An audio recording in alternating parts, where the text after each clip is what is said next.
Hey, welcome back to the channel. This is Corey from Corey's Tech Time, and today we're checking out the Pixel tablet. So I picked this up when it first launched. I ordered it on pre-order and received it a few days ago and been using it ever since. Well, let's go ahead and try to get this thing open. So yeah, this is $4.99 on the Google Store, and yeah, let's just see what's all inside the box. So once I get it open, we will see the Pixel tablet, and this thing is really nice, very light.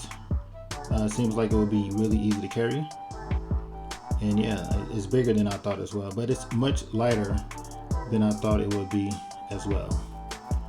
But let's get that to the side and let's see what else is in the box.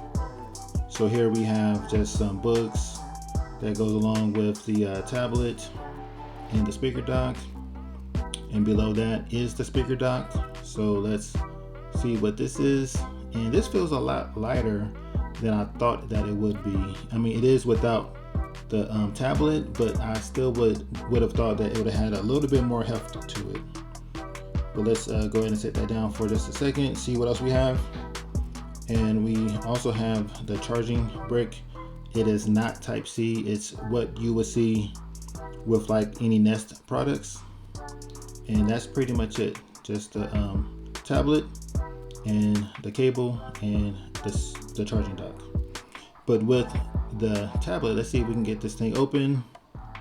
I'm trying to be nice with it. I don't want to destroy it, but yeah, let's see if we can get it open. And there it is. Go ahead and set it on the dock to see what that looks like.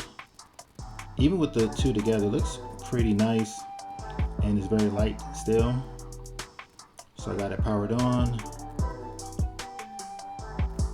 Taking a quick tour. So we got some speakers, Type-C, more speakers, and looks like a mic as well. Top right, we got the power with the fingerprint sensor and the volume rocker. But yeah, that's it for the video, guys. Let me know what you think.